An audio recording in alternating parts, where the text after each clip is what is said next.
तो आमतौर पर जब भी किसी प्राचीन दार्शनिक या धार्मिक ग्रंथ का नाम सामने आता है तो जहन में सबसे पहली छवि क्या बनती है? मतलब शायद कुछ बहुत ही कठिन नियम होंगे या पूजा पाठ के विधान होंगे। बिल्कुल, या फिर दुनिया से दूर ले जाने वाली कोई रहस्यमय या आध्यात्मिक बातें। सही कहा।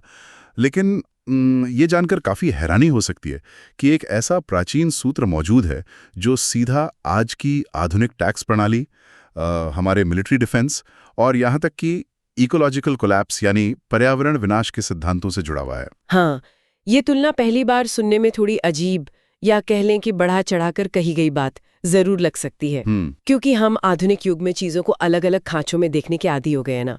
जैसे अर्थशास्त्र का अलग डिब्बा है, विज्ञान का अलग है और दर्शन का एकदम अलग। बिल्कुल। लेकिन प्राचीन दर्शन चीजों को इस तरह टुकड़ों में नहीं देखता। वो जीवन को एक संपूर्ण इकोसिस्टम के रूप में समझता है। पर यही आज की हमारी इस गहन चर्चा का मुख्य विषय है। हमारे पास जो स्रोत सामग्री है वो सच में बहुत ही अद्भुत है। जी। ये जैन दर्शन के अत्यंत महत्वपूर्ण प्राचीन ग्रंथ तत्वार्थ सूत्र के 7वें अध्याय के सूत्र 38 और 39 पर आधारित है। विशेष रूप से इंदौर में आदरणीय अनिल भैया जी द्वारा दिए गए एक प्रवचन के नोट्स और ट्रांसक्रिप्ट हमारे पास हैं। बहुत ही गहरा विषय है ये। हाँ, तो इस चर्चा का मिशन ये डिकोड करना है कि दान और त्याग सिर्फ कोई साधारण धार्मिक कर्मकांड नहीं है, बल्कि ये समाज को चलायमान रखने का एक बहुत ही जटिल सामाजिक, आर्थिक और मनोवैज्ञानिक ब्लूप्रिंट है। पर इस गहरी चर्चा में आगे बढ़ने से पहले ये स्पष्ट करना बहुत जरूरी है कि हमारा उद्देश्य इस स्रोत को किसी धार्मिक चश्मे से देखना या किसी विशेष मान्यता का प्रचार करना बिल्कुल नहीं है। जी, बिल्कुल सही पॉइंट है। स्रोत सामग्री में गहरे धार्मिक विचार और मान्यताएं शामिल हैं, लेकिन हमारा लक्ष्य इस प्राचीन टेक्स्ट के भीतर छिपे दार्शनिक तर्कों और जो मनोवैज्ञानिक ढांचा है उसका निष्पक्ष रूप से विश्लेषण करना है, ताकि सुनने वाले इसके असली दार्शनिक पहलू को समझ सके। एकदम सही। तो चलिए इस ब्लूप्रिंट को खोलते हैं और इसके पीछे के मनोविज्ञान को समझते हैं। स्रोत में दान की उत्पत्ति को लेकर एक बहुत ही दिलचस्प ऐतिहासिक संदर्भ दिया गया है। हाँ, वो राजा श्रेयांश वाला प्रसंग। जी, मतलब हम सब दान शब्द का इस्तेमाल रोजमर्रा की जिंदगी में करते हैं, लेकिन ये शुरू कैसे हुआ? स्रोत बताता है कि युग के आरंभ में भगवान आदिनाथ ने धर्म तीर्थ की शुरुआत की थी। जब उन्होंने राजपाट छोड़कर तपस्या शुरू की तो 6 महीने तक उन्होंने कुछ नहीं खाया। 7वें महीने में जब उन्हें आहार की आवश्यकता हुई तो समाज में खाने पीने की कोई कमी नहीं थी। बिल्कुल। फिर भी उन्हें आहार नहीं मिल पाया क्योंकि किसी को ये पता ही नहीं था कि दान कैसे दिया जाता है। मतलब खाना तो था पर देने का तरीका किसी को नहीं मालूम था। इस प्रसंग में जो सबसे गहरा बिंदु है ना, वो यही है कि कमी वस्तु की नहीं थी। गन्ने का रस या सामान्य भोजन उस वक्त कोई दुर्लभ वस्तु तो रही नहीं होगी। सही बात है। कमी विधि की थी, यानी देने के तरीके और उसके पीछे की समझ की। जब राजा श्रेयांश ने विधि पूर्वक उन्हें गन्ने के रस का आहार दिया, तब जाकर दान तीर्थ की शुरुआत हुई। अच्छा। ये घटना इस बात को स्थापित करती है कि समाज के लिए धर्म तीर्थ यानी आध्यात्मिक मार्ग जितना जरूरी है, दान तीर्थ यानी सामाजिक और आर्थिक सहयोग का मार्ग भी उतना ही अनिवार्य है। और यहीं से सूत्र 38 की एंट्री होती है, जो दान को परिभाषित करता है, स्वस्याति सर्गो दानम। जी। इसका अर्थ बताया गया है कि अपनी स्वयं की मेहनत से सही तरीके से कमाई गई वस्तु का त्याग दान है, जिससे देने वाले और लेने वाले दोनों का उपकार हो। इस परिभाषा में स्वयं की अर्जित शब्द पर बहुत ज्यादा जोर है। हाँ, लेकिन स्रोत में इसके आगे एक ऐसी तुलना की गई है जिसने मुझे बहुत सोचने पर मजबूर कर दिया। कौन सी तुलना? उसमें स्पष्ट रूप से कहा गया है कि अगर मंदिर में पूजा ना हो तो भगवान का कोई नुकसान नहीं होता, लेकिन अगर एक तपस्वी साधु को आहार ना मिले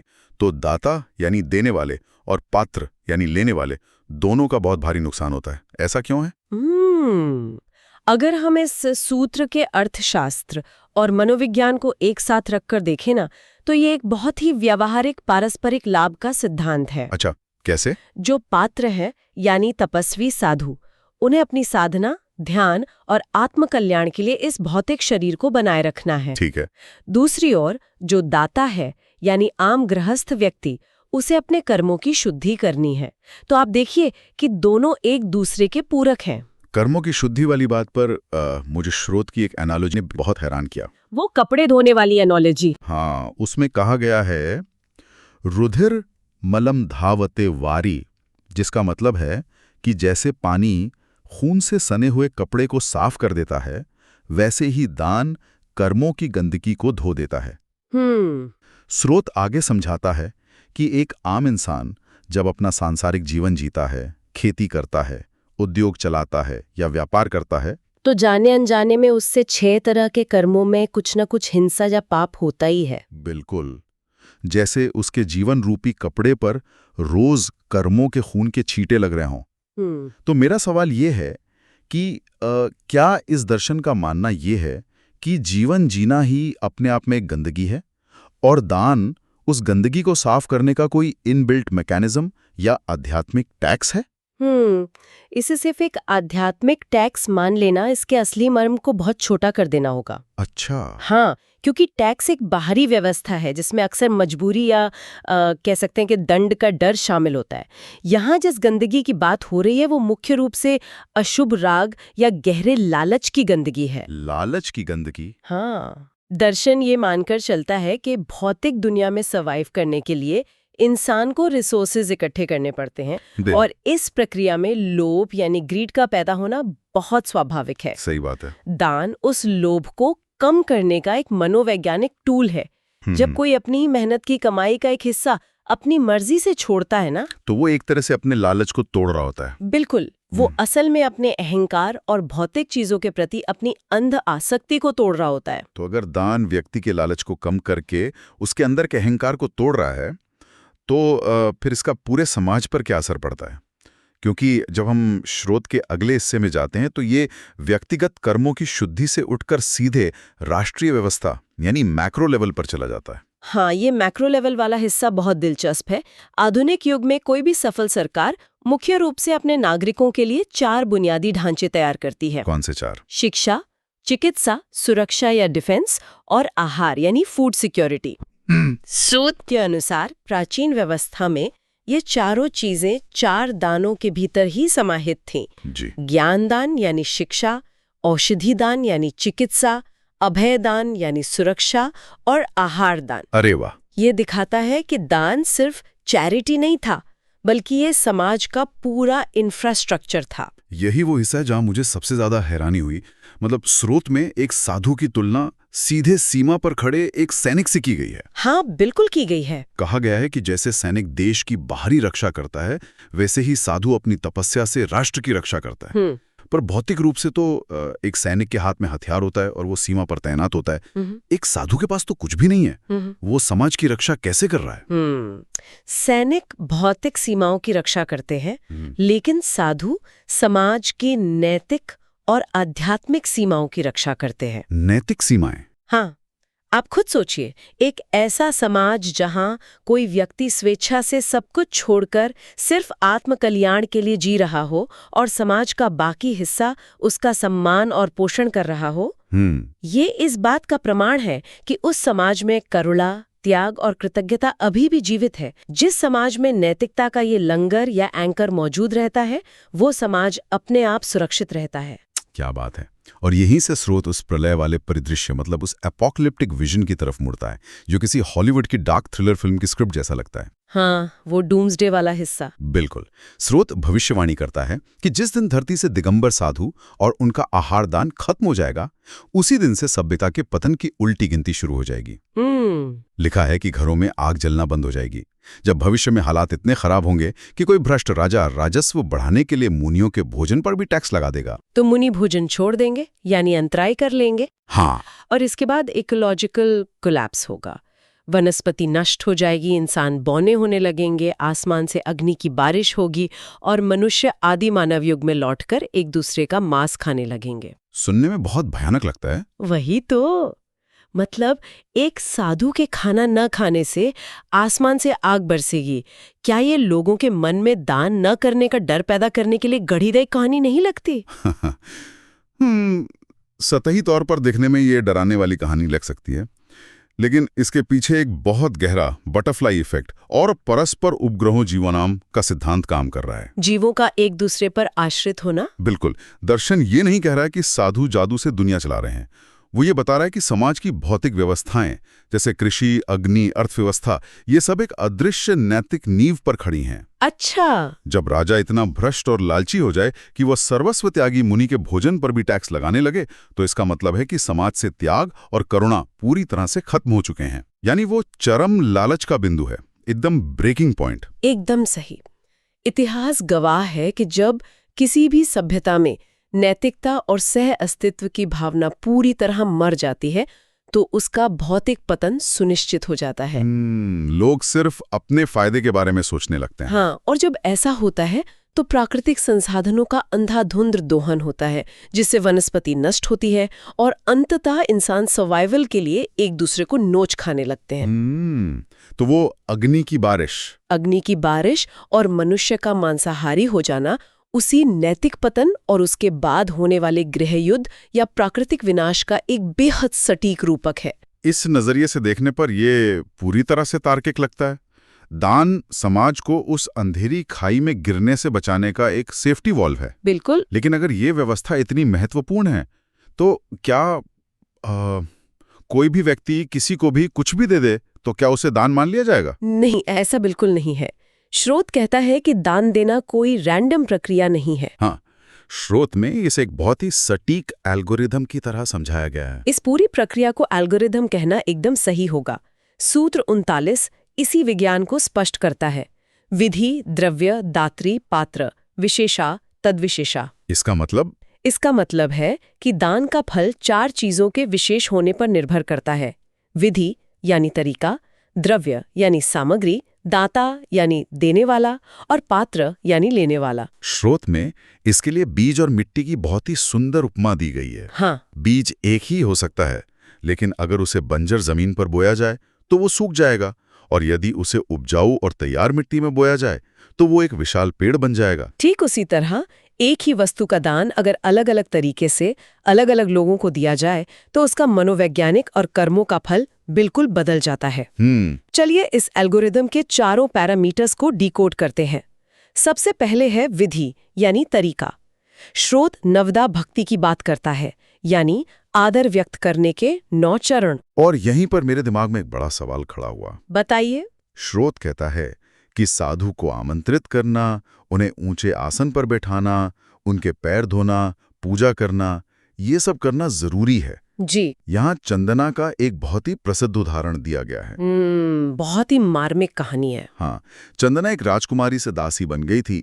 उसके हाथों में हथकड़ियों थीं, पैरों में बेड़ियां थीं और उसे कई दिनों से खाना नहीं मिला था। बिल्कुल। जब भगवान महावीर उसके पास आहार के लिए आए तो वो सब कुछ विधि के अनुसार कर रही थी, लेकिन भगवान लौट गए। क्यों? क्योंकि उसकी आंखों में भक्ति के आंसू नहीं थे। ये सुनकर ऐसा लगता है कि ये तो बहुत ही इलीट और कड़ा प्रोटोकॉल है। मतलब एक तो वो बेचारी पहले ही इतनी भयानक तकलीफ में है और फिर भी नियम ये है कि जब तक आंसू नहीं आएंगे दान स्वीकार नहीं होगा। बाहर से देखने पर ये वाकई कठोर लग सकता है, लेकिन यहाँ हमें समझना होगा कि नवधा भक्ति कोई वीआईपी प्रोटोकॉल नहीं है। तो फिर क्या है? स्रोत की एक लाइन इस पूरी गुत्थी को सुलझा देती है। चेहरा अंदर का दर्पण है। साधु उस भोजन के भूखे नहीं है, वो उस भाव को पढ़ रहे हैं जो दाता के मन में है। अच्छा। जब कोई व्यक्ति किसी के पैर धोता है, ऊंचे आसन पर बैठाता है, या जब आंखों से स्वतः आंसू छलक पड़ते हैं, तो मनोवैज्ञानिक स्तर पर क्या हो रहा होता है? इंसान का वो सबसे कठोर हिस्सा जिसे हम अहंकार कहते हैं, वो पिघल रहा होता है। यानी नियम बाहरी नहीं है, नियम पूरी तरह से आंतरिक है। एकदम सही। दान देते समय इंसान के अंदर का मैं दे रहा हूं का अहंकार सबसे बड़ी बाधा है। नवदा भक्ति के ये कड़े नियम असल में उस अहंकार को शून्य करने की तकनीक है। चंदना के प्रसंग में भगवान महावीर भोजन नहीं छोड़ रहे थे। वे असल में दासी चंदना को ये एहसास दिला रहे थे कि उसकी असली पहचान वे बेड़ियां या दुख नहीं है। क्या बात है। जिस पल उसकी आंखों से विशुद्ध भक्ति और प्रेम के आंसू निकले, वो मानसिक रूप से उन हथकड़ियों से आजाद हो गई। वाले के गुणों से जुड़ता है। बिल्कुल। स्रोत में दाता के 7 गुण बताए गए हैं, जैसे श्रद्धा होना, क्षमा भाव होना और लोभ ना होना। यहाँ स्रोत में एक बहुत ही व्यंग्यात्मक और हास्यपूर्ण बात कही गई है। वो हाथी वाली बात? हाँ, जो लोग मान बढ़ाई के लिए, अपना नाम चमकाने के लिए या अखबारों में फोटो छुपवाने के लिए दान देते हैं, स्रोत कहता है कि ऐसे लोग अगले जन्म में हाथी बनते हैं। हाथी का ये रूपक बहुत ही सटीक है। इसका कारण ये बताया गया है कि हाथी की सूंड बहुत लंबी होती है, जो समाज में झूठे अहंकार या तथाकथित लंबी नाक रखने का प्रतीक है। बिल्कुल। मतलब अगर किसी ने दान सिर्फ अपना पीआर बढ़ाने के लिए किया है, तो उसने असल में कर्मों का बोझ हल्का नहीं किया, बल्कि अहंकार का एक बहुत भारी वजन अपने सिर पर लाद लिया। वो भारी सूंड उसी भारी अहंकार का भौतिक रूप है। इस एल्गोरिदम में द्रव्य यानी सामग्री और पात्र यानी लेने वाले का भी उतना ही गहरा विज्ञान है। वो कैसे? द्रव्य के बारे में स्रोत स्पष्ट करता है कि दान हमेशा मौसम, उम्र और जठराग्नि यानी पाचन क्षमता के अनुसार होना चाहिए। एक वृद्ध साधु को भीषण गर्मी के मौसम में गरिष्ठ या भारी भोजन देना दान नहीं बल्कि अज्ञानता है। ये कॉमन सेंस भी है और गहरी संवेदनशीलता भी। बिल्कुल। और जब बात पात्र की आती है तो स्रोत सुपात्र, कुपात्र और अपात्र का जिक्र करता है जी। लेकिन यहाँ एक बहुत ही प्रैक्टिकल और मानवीय बात कही गई है। अगर कोई अपात्र व्यक्ति, जो शायद कोई नियम संयम नहीं पालता, अगर वो भी भूखा आ जाए तो उसे भी भोजन कराना चाहिए। हाँ, भूखे को खाना तो खिलाना ही है। लेकिन यहाँ एक मनोवैज्ञानिक ट्विस्ट है। स्रोत कहता है कि अपात्र को भोजन नवदा भक्ति या श्रद्धा से नहीं बल्कि करुणा या दया भाव से देना चाहिए। यही इस दर्शन की सबसे बड़ी परिपक्वता है। ये लोगों को ये नहीं सिखा रहा कि भूखे को खाना मत दो, भूख मिटाना हर इंसान का धर्म है।